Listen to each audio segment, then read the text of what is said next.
ఈరోజు మనం లేవియాకాండం 27వ అధ్యాయం గురించి కొంచెం లోతుగా మాట్లాడుకుందాం. తప్పకుండా. ఇందులో చాలా ఆసక్తికరమైన విషయాలున్నాయి, ముఖ్యంగా ఈ మ్రొక్కుబడులు, ప్రతిష్టలు గురించి. అవును, విశేషమైన మ్రొక్కుబడులు అంటారు గదా. అంటే స్పెషల్ ప్రామిసెస్ లాంటివి. మరి దేవునికి ప్రతిష్ఠించిన వస్తువులు, వాటి నియమాలు, కరెక్ట్. మన మూలం ఈ అధ్యాయమే. మ్రొక్కుబడులు మరియు ప్రతిష్ఠిత నియమాలు. ఇది కేవలం పాత నియమాల లిస్టులా కాకుండా హ్మ్. అసలు ఆ కాలంలో అంటే ప్రాచీన ఇస్రాయేలీల టైంలో అవును. వాళ్ళ నమ్మకాలని, దేవునికిచ్చిన మాటని రోజువారీ జీవితంలో ఎలా పాటించేవాళ్లు. అంటే ఆ వాగ్దానాల్ని ఎలా అధికారికం చేసేవారు, ముఖ్యంగా మనుషులు, జంతువులు, ఆస్తుల విషయంలో. ఆ దాని వెనుక ఉన్న ఆర్థిక, ఆధ్యాత్మిక చిక్కులేంటి అదంతా తెలుసుకోవాలి. సరే, అయితే మొదలు పెడదాం. ఓకే, మొదటి విషయం, ఒక మనిషిని మ్రొక్కుబడి ద్వారా దేవునికి ప్రతిష్ఠించడం. అసలా కాన్సెప్ట్ ఏంటి? అది చాలా గంభీరమైన విషయం. అంటే ఒక వ్యక్తిని దేవుని సేవకు గాని, ఆయన ఉద్దేశ్యాలకు గాని అంకితం చేస్తున్నట్టు. అలా అంకితం చేసినప్పుడు దానికొక వెల కట్టాలనే నియమముంది కదా, అది ఎలా? అవును. దానికొక క్రమబద్ధమైన పద్ధతుంది. ఏదో యాదృచ్ఛికంగా కాదు. అంటే వయస్సు, మరి లింగం ఆధారంగా నిర్దిష్ట విలువను నిర్ణయించారు. వెండి తులాలలో. వెండి తులాలలోనా? దేని ప్రకారం? పరిశుద్ధ స్థలము యొక్క తులము అని వాడారు. అంటే ఆలయంలో వాడే స్టాండర్డ్ వెయిట్ అనమాట. ఓకే ఓకే, ఆ విలువలు ఎలా ఉండేవి? చూడండి, పనిచేసే వయసులో ఉన్న వాళ్ళకి విలువ ఎక్కువ. ఉదాహరణకి 20 నుండి 60 ఏళ్ల మగవారికి 50 తులము రండి. 50 తులములు. అదే వయసు ఆడవారికి 30 తులములు. ఓహ్! మరి కొంచెం యంగ్ ఏజ్ అంటే 5 నుండి 20 ఏళ్ల వాళ్లకి అబ్బాయికి 20, అమ్మాయికి 10 తులములు. సరే. ఇంకా చిన్నపిల్లలు నెల నుండి 5 ఏళ్ల లోపు బాబుకి 5, పాపకి 3 తులములు. ఆ ఇక పెద్దవాళ్లు 60 ఏళ్లు పైబడిన వాళ్ళు మగవారికి 15, ఆడవారికి 10 తులములు. ఈ నంబర్స్ అన్నీ చూస్తుంటే ఆ కాలం నాటి ఆర్థిక అంచనాలు, బహుశా పనిచేసే శక్తి, వీటి మీద ఆధారపడి ఉంటాయేమో అనిపిస్తుంది కదా. నిజమే, ఆ సామాజిక విలువలను ప్రతిబింబించే అవకాశం ఉంది.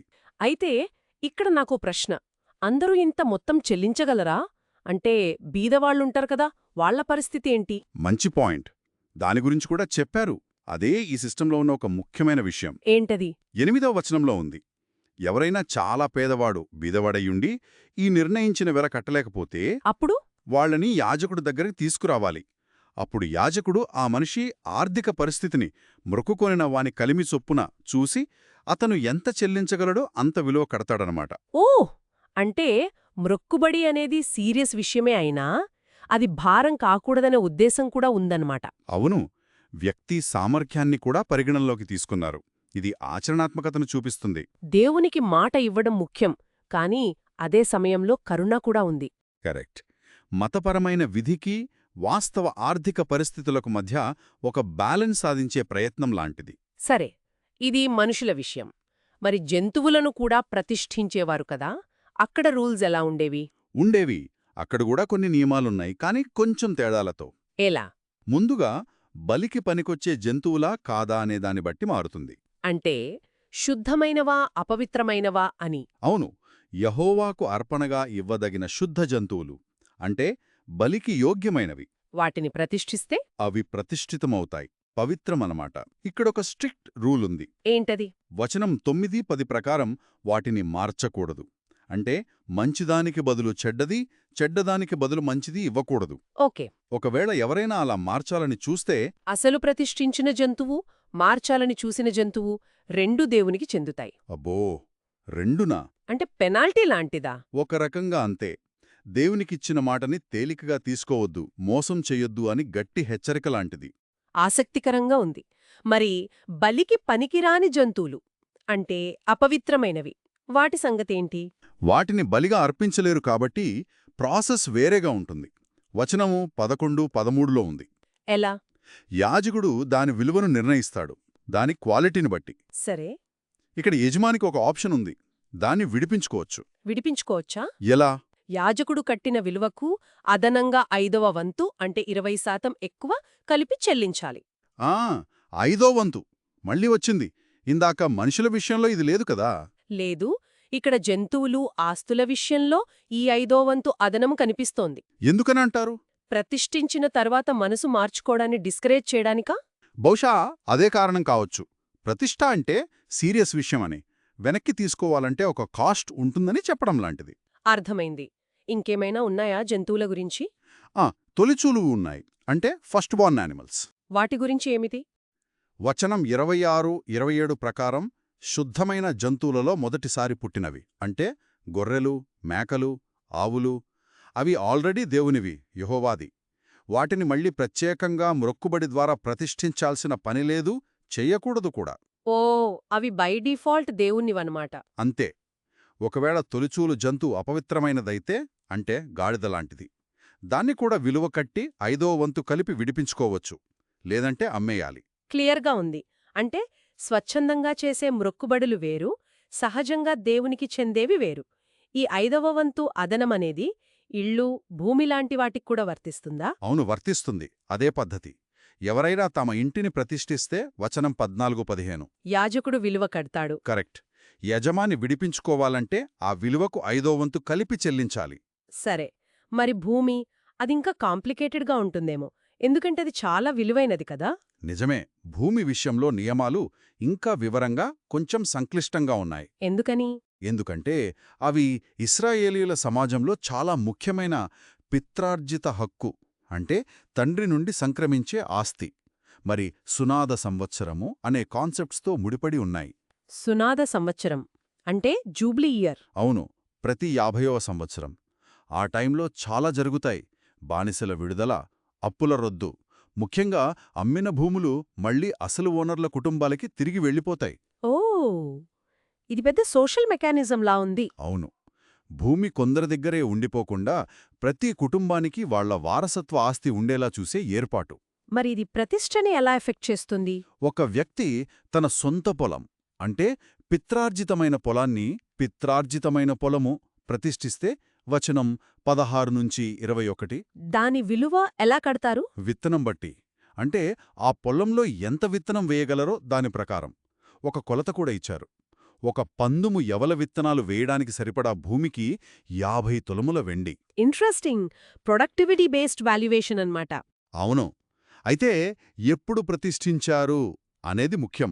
సునాద సంవత్సరం మొదట్లోనే చేస్తే పూర్తి విలువ. అదే తరువాత చేస్తే. సునాద సంవత్సరం గడిచి కొంతకాలమయ్యాక చేస్తే నెక్స్ట్ సునాద సంవత్సరం వరకు ఎన్ని ఏళ్లు మిగిలి ఉన్నాయో మిగిలిన సంవత్సరముల లెక్క చొప్పున దాన్ని బట్టి విలువ తగ్గుతుంది. ప్రొపోర్షనేట్గా అన్నమాట. లాజికల్గా ఉంది. మరి దీన్ని విడిపించుకోవచ్చా? విడిపించుకోవచ్చు. యాజకుడు లెక్కించిన ఆ ప్రొపోర్షనేట్ విలువకు మళ్ళీ 5వ వంతు కలిపి చెల్లించాలి. అదే 5వ వంతు? అవును. కాని ఇక్కడొక వార్నింగ్ ఉంది. ఏంటది? ఒకవేళ అతను ఆ భూమిని విడిపించుకోకుండా లేదా వేరే వాళ్లకి అమ్మేస్తే అప్పుడు ఇంక దాన్ని ఎప్పటికీ విడిపించలేరు. నెక్స్ట్ సునాద సంవత్సరంలో ఆ భూమి శాశ్వతంగా దేవునికి ప్రతిష్ఠితమైపోయి యెహోవాకు ప్రతిష్ఠితమగును, యాజకునికి చెందుతుంది. ఆ స్వాస్థ్యము యాజకునిదగును. అంటే పిత్రార్జిత భూమిని ప్రతిష్ఠించి వదిలేస్తే అది పర్మనెంట్గా పోయినట్టే? ఇది ఫ్యామిలీ ల్యాండ్ రైట్స్కి ఎంత ఇంపార్టెన్స్ ఇస్తున్నారో చూపిస్తుంది. కరెక్ట్. మరి కొన్న భూమి అయితే అది పిత్రార్జితం కాదు కదా? దానికి రూల్ వేరే. వచనం 22-24. ఒకరు తాను కొన్న భూమిని ప్రతిష్ఠిస్తే యాజకుడు నెక్స్ట్ సునాద సంవత్సరం వరకు దాని విలువ కడతాడు. ప్రతిష్ఠించిన వ్యక్తి ఆ డబ్బు వెంటనే ఇచ్చేయాలి. సరే, మరి సునాద సంవత్సరంలో ఏమవుతుంది? యాజకునికి వెళ్తుందా? వెళ్ళదు. అదే ఇక్కడ విశేషం. ఆ భూమి ప్రతిష్ఠించిన వ్యక్తికి గానీ యాజకునికి గానీ చెందదు. అది ఎవరి దగ్గర నుండి కొనబడిందో ఆ పాత యజమాని కుటుంబానికి, పిత్రార్జితమైనదో వానికి తిరిగి రావలను, వెనక్కి వెళ్ళిపోతుంది. వావ్! ఇది చాలా ఆశ్చర్యం. అంటే కొన్న భూమిని దేవునికిచ్చినా ఫైనల్గా దాని వారసత్వ హక్కుకే ప్రిఫరెన్స్ అన్నమాట. అవును. పిత్రార్జిత హక్కు అనే కాన్సెప్ట్ని ఇది చాలా బలంగా కాపాడుతుంది. ఈ నియమాలన్నీ చూస్తుంటే మతపరమైన నమ్మకాలు, సోషల్ జస్టిస్, ఎకనామిక్ స్టెబిలిటీ వీటన్నిటినీ బ్యాలెన్స్ చేయాలని చూసినట్టుంది. నిజమే. అందుకే అంతా క్లియర్గా స్టాండర్డ్గా ఉండాలని కూడా చెప్పారు. 25వ వచనంలో అన్ని విలువలు పరిశుద్ధ స్థలం యొక్క వెల చొప్పున ఉండాలి. 1 తులమంటే 20 చిన్నములు అని ఫిక్స్ చేశారు, యూనిఫార్మిటీ కోసం. ఇప్పటిదాకా మనం చూసిన అన్నిట్లోనూ ఏదో ఒక కండీషన్తో విడిపించుకునే ఆప్షన్ ఉంది. అసలు విడిపించడానికే వీల్లేనివి ఏమైనా ఉన్నాయా? అంటే ఒక్కసారి ఇస్తే ఇచ్చేసినట్టేనా? ఉన్నాయి. వాటి గురించి 28, 29 వచనాలు చెబుతున్నాయి. అవేంటి? ఏదైనా వస్తువు, జంతువు లేదా మనిషిని సంపూర్ణంగా ప్రతిష్ఠించినప్పుడు హీబ్రూలో చెరేం అంటారు. దాన్ని అమ్మకూడదు, విడిపించకూడదు. అమ్మకూడదా? విడిపించకూడదా? కూడదు. అది యెహోవాకు అతి పరిశుద్ధము. కోడెష్ ఖొదాషిం. ఇది చాలా చాలా తీవ్రమైన అంకితం. సాధారణ మృక్కుబడుల కంటే చాలా ఎక్కువన్నమాట. అవును. 29వ వచనం ఇంకాస్త తీవ్రంగా ఉంటుంది. మనుషుల్లో అలా చెరేం చేయబడిన వాళ్లని విడిపించకూడదు, చంపాలి, విడిపింపక హతము చేయవలెను అని ఉంది. చంపాలా? ఇది చాలా కఠినంగా ఉంది కదా? అవును. ఇది అర్థం చేసుకోవడం చాలా కష్టం. దీన్ని తరచుగా నాశనానికి అప్పగించబడింది లేదా శాపగ్రస్తం అని ట్రాన్స్లేట్ చేస్తారు. బహుశా ఇది యుద్ధ ఖైదీలు లేదా దేవుని తీర్పు కింద ఉన్నవాళ్లకి సంబంధించిందేమో. ఇది మనం ముందు మాట్లాడుకున్న విడిపించుకునే వీలున్న మ్రొక్కుబడులకి పూర్తిగా భిన్నమైన కేటగిరీ. నిట్టూర్పు. అవును, ఇది చాలా గంభీరమైన విషయం. దీని వెనక ఉన్న పూర్తి కాంటెక్స్ట్ తెలియాలి. సరే, ఈ చెరేం పక్కన పెడితే అధ్యాయం చివర్లో దశమభాగాల గురించి ఉంది కదా? అవును, దశమ భాగము అంటే 10వ వంతు. మృక్కుబడులకి దశమభాగాలకి లింక్ ఏంటి? మంచి ప్రశ్న. మ్రొక్కుబడులు అనేవి స్పెషల్ వాలంటరీ ప్రామిసెస్. ఓకే. కానీ దశమ భాగాలు అలా కాదు. అవి బేసిక్ రెస్పాన్సిబిలిటీ, ప్రతి ఒక్కరూ ఇవ్వాల్సింది. అంటే అవి ఆటోమేటిక్గా దేవునివి అన్నట్లా? 30వ వచనం ప్రకారం భూమి పంటలో 10వ వంతు, భూధాన్యములోనేమి వృక్షఫలములోనేమి అది యెహోవా సొమ్ము. సరే. అలాగే 32వ వచనం ప్రకారం పశువుల మందలో అంటే గొర్రెలు, మేకలు, ఆవులు, వాటిలో కోళ్ల కింద నుండి వెళ్లే ప్రతి 10వ జంతువు దేవునికి పవిత్రం. ప్రతి 10వదా? అవును. అది మంచిదైనా చెడ్డదైనా సరే, అది మనం ప్రత్యేకంగా ప్రతిష్ఠించకపోయినా అది దేవునిదే. ఓకే. మరి వీటిని కూడా విడిపించుకోవచ్చా? ఆ 5వ వంతు రూల్ ఇక్కడ కూడా ఉందా? పంటల దశమభాగం విషయంలో ఉంది. వచనం 31. దాన్ని విడిపించుకోవాలంటే దాన్ని విలువకు 5వ వంతు కలిపి చెల్లించాలి. మళ్ళీ అదే ప్యాటర్న్. కాని పశువుల దశమభాగం విషయంలో మాత్రం చాలా స్ట్రిక్ట్. వచనం 32, 33. ఎలా? ఆ 10వ జంతువు ఎలా ఉన్నా, మంచిదో చెడ్డదో పరిశోధింపకూడదో తీసేసుకోవాలి. దాన్ని వేరే దానితో మార్చకూడదు. దాని మార్చడానికి ప్రయత్నిస్తే? మళ్ళీ ఇందాకట్లాగే ఆ 10వ జంతువు, మార్చబోయిన జంతువు రెండూ పవిత్రమైపోతాయి. వాటిని విడిపించలేరు. అట్టిదాని విడిపింపకూడదని చెప్పుము. ఓ, అంటే జంతువుల దశమభాగం విషయంలో నో ఎక్స్చేంజ్, నో రిడెంప్షన్. అంతే. కాబట్టి మ్రొక్కుబడులు అనేవి మనం స్వచ్ఛందంగా చేసేవి, దశమభాగాలు అనేవి మన ప్రాథమిక బాధ్యత. రెండూ దేవుని యాజమాన్యాన్ని గుర్తించే మార్గాలు. సరిగ్గా చెప్పారు. సరే, ఈ మొత్తం అధ్యాయాన్ని చూస్తే లేవియాకాండం 27 ఒక చాలా ఆర్గనైజ్డ్ సిస్టమ్ని చూపిస్తోంది.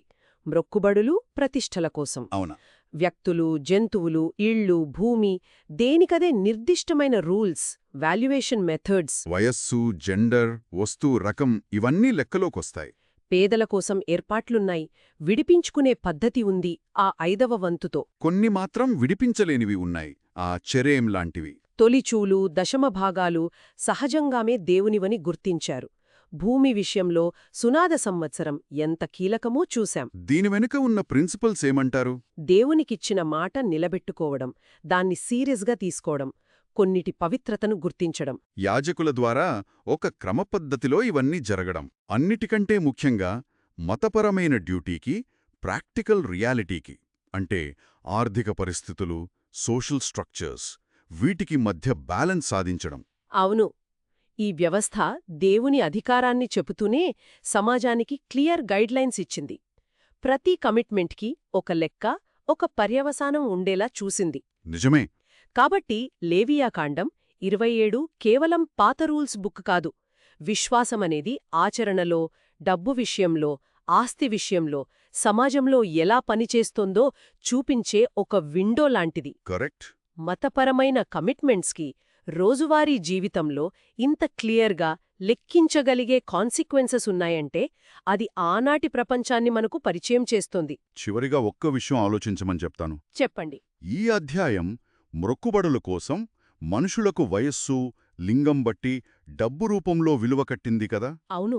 ఆనాటి మతపరమైన సందర్భాన్ని పక్కన పెట్టి కేవలం ఈ విలువ కట్టడం అనే ఐడియా గురించి ఆలోచిస్తే మన సమాజాలు అప్పటివైనా ఇప్పటివైనా వేటికి విలువ ఇస్తున్నాయి, ఎందుకిస్తున్నాయి, ఎలా ఇస్తున్నాయి? అంటే ఏ బేసిస్ మీద ఒకదానికి ఎక్కువ ఒకదానికి తక్కువ విలువిస్తున్నాం? అవును, ఈ పాత సిస్టమ్ని చూడటం, మనం ఇప్పుడు వేటికి విలువిస్తున్నాం, ఆ విలువల వెనుక ఉన్న ఆలోచనలు ఏంటి అని మనల్ని మనం ప్రశ్నించుకునేలా చేస్తుందేమో. అది నిజంగా ఆలోచించాల్సిన విషయమే. లేవియాకాండము 27వ అధ్యాయంపై ఈ లోతైన పరిశీలన చాలా విషయాలను ముందుకు తెచ్చింది. ఇక్కడితో ముగిద్దాం. సరే.